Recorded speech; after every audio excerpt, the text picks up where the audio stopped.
நான் சாதா சிராஜ் இல்லைப்பா, பவுலிங்கில் சீரிப்பாயிர சிராஜ். இப்படி சிராஜ் கெத்தா சொல்கிற மாதிரி தான் இன்னைக்கு இங்கிலாந்துக்கு எதிராக வேற லெவல் பவுலிங் பர்ஃபார்மன்ஸை கொடுத்து மனுஷன் ஒன்றும் இல்லை ரெண்டு இல்லை 6 விக்கெட் எடுத்து அசத்திருக்காருங்க. அந்த அளவுக்கு இன்னைக்கு சூப்பரான பவுலிங் பர்ஃபார்மன்ஸ் கொடுத்துருக்காருங்க. இன்னைக்கு நம்ம வீடியோவில் இந்தியா வர்சஸ் இங்கிலாந்து டெஸ்ட் மேட்சை பற்றி தான் பார்க்க போகிறோம். நேற்று இங்கிலாந்து நாள் முடிவில் 77 ரன்னுக்கு 3 விக்கெட் இழந்திருந்தாங்க.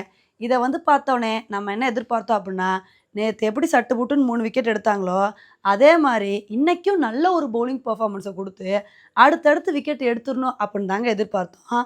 அப்போ தாங்க சிராஜ் எதுக்கு கவலைப்படுறீங்க, நான் ஒரே ஓவரில் 2 விக்கெட் எடுக்கிறேன் பாருங்கன்னு சொல்லிட்டு வந்த மனுஷன் ஃபஸ்ட்டு ரூட்டை தூக்குனாரு.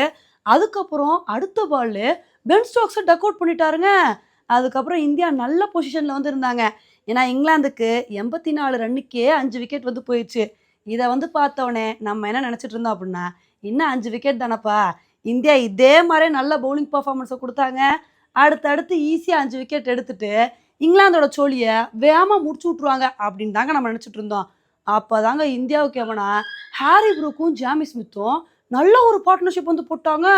இதில் ஹாரி ப்ரூக் கூட கொஞ்சம் நிதானமாக தாங்க விளாண்டாரு. ஆனால் ஜாமி ஸ்மித்து இன்னைக்கு அதிரடி காட்டினாரு பாருங்க.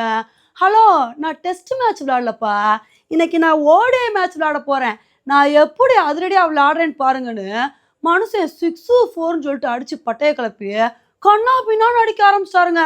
2 பேருமே செஞ்சுரி அடித்து நொறுக்கி தள்ளிட்டாங்க. இவங்களோட பார்ட்னர்ஷிப்பு ரொம்ப நேரம் கண்டினியூ ஆயிடுச்சு. இவங்களோட பார்ட்னர்ஷிப் எந்த அளவுக்கு கண்டினியூ ஆச்சு அப்படின்னா, இவங்களோட பார்ட்னர்ஷிப்பில் 300 ரன்னுக்கு மேலே போயிடுச்சு. இதை பார்த்தவொடனே, எப்பா இவங்களை இப்படியே அடிக்க விட்டு வேடிக்கை பார்த்துட்டு இருந்தோம், நமக்கு ரொம்ப கஷ்டமாக போயிடும், எப்படியாவது இந்த பார்ட்னர்ஷிப்பை உடைக்கணும்ப்பா அப்படின்னு நம்ம மனசுக்குள்ளே யோசிச்சுக்கிட்டு இருந்தோம். அப்போ தாங்க கரெக்டாக 80வது ஓவருக்கு அப்புறம் நியூ பாலை கொண்டு வந்தாங்க. நியூ பால் கொண்டு வந்துட்டாங்களே, இனி எப்படி விக்கெட் எடுக்கிறேன் பாருங்கன்னு சொல்லிட்டு அழகாக ஆகாஷ்தீப் ஹாரி ப்ரூக்கோட ஸ்டெம்பை தெருக்கி விட்டாருங்க. அந்த விக்கெட் எடுத்ததோடு நிறுத்தாமல் அடுத்து கொஞ்ச நேரத்தில் கிறிஸ் வாக்ஸோட விக்கெட்டை எடுத்துட்டாரு. ஆனால் என்னதான் மற்றவங்களோட விக்கெட்டை எடுத்தாலும் ஜாமி ஸ்மித்தோட விக்கெட்டை மட்டும் எடுக்கவே முடியலங்க. நான் இன்னும் வேற லெவல் இன்னிங்ஸை கொடுப்பேன் அப்படின்னு மனுஷன் ஒரு சூப்பரான இன்னிங்ஸை கொடுத்துட்டு இருந்தாரு. அப்போ தான் சிராஜ் இவரோட விக்கெட்டை தான்ப்பா நான் எடுக்க மாட்டேன், அடுத்தடுத்து 3 விக்கெட் எடுக்கிறேன் பாருங்க அப்படின்னு சொல்லிட்டு கார்ஸு, ஜாமி ஸ்மித்து, அதுக்கப்புறம் சோயப் பசின்னு சொல்லிட்டு அடுத்தடுத்து 3 விக்கெட்டை எடுத்தாரு. இதுலையும் கார்ஸோட விக்கெட்டுக்கு அம்பையர் எல்பிடபிள்யூ அப்பீல் பண்ணி கூட அவுட்டு கொடுக்கலங்க. ஆனால் அப்போ ஆக்டிங் கேப்டனாக இருந்த பண்ணிட்டு, நான் விடுவேனா ரிவ்யூ எடுத்தாவது கார்ஸோட விக்கெட்டை எடுப்பேன் அப்படின்னு சொல்லிட்டு ரிவ்யூ எடுத்து கார்ஸோட விக்கெட்டை எடுத்தாங்க. சிராஜ் கொடுத்த நல்ல ஒரு பவுலிங் பர்ஃபார்மன்ஸ்னால தான் இன்னைக்கு இங்கிலாந்தை 407 ரன்னுக்கே கண்ட்ரோல் பண்ணி ஆல் அவுட் பண்ண முடிஞ்சுங்க. அதுக்கப்புறம் நம்ம இந்தியா 180 ரன்னு லீடோட நம்ம செகண்ட் இன்னிங்ஸை ஸ்டார்ட் பண்ணோம். நம்ம இந்தியா இன்னைக்கு என்ன மாதிரி பேட்டிங் பர்ஃபார்மன்ஸை கொடுக்க போகிறாங்களோ அப்படின்னு நினச்சிக்கிட்டு இருக்கும்போது, இங்கிலாந்து மட்டும்தான் ஓடிஐ மோடில் விளையாடுவாங்களா, நாங்களும் ஓடிஐ மோடில் விளையாடுவோம்ப்பா அப்படின்னு சொல்லிட்டு கேஎல் ராகுலும் எஸ்எஸ்வி ஜெய்ஸ்வாலும் நல்லா தாங்க ஸ்டார்ட் பண்ணாங்க. 2 பேருமே ஒரு சூப்பரான இன்னிங்ஸை தான் இனிஷியலில் கொடுத்தாங்க. சரி, இவங்களோட பார்ட்னர்ஷிப்பே இன்னைக்கு கண்டினியூ ஆகும், எப்படியாவது இன்னைக்கு நம்ம இந்தியா விக்கெட்டை விட்டு கொடுக்காம நேரத்தை கடத்திடுவாங்க அப்படின்னு தாங்க எதிர்பார்த்துட்டு இருந்தோம். அப்போ தாங்க ஜோஸ்டங்க் ஜெய்ஸ்வாலை அவுட் பண்ணிட்டாரு.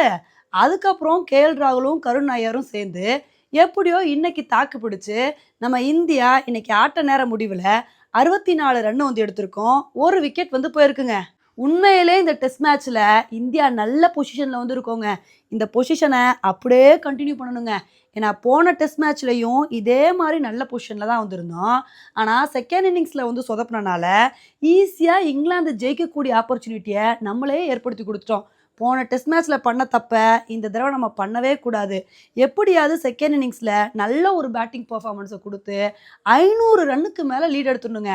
அந்த மாதிரி லீட் எடுத்துட்டோன்னு வச்சுக்கோங்களேன், எப்படியும் இங்கிலாந்து பேஸ்பால் மோடில் தான் விளையாடுவாங்க.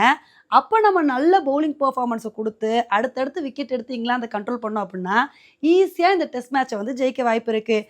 இது வரைக்கும் இந்தியா நல்ல பர்ஃபார்மன்ஸை கொடுத்துட்டு வந்துட்டுருக்காங்க. நாளைக்கு என்ன பண்ணுறாங்க அப்படின்றத பொறுத்து பார்க்கலாம்.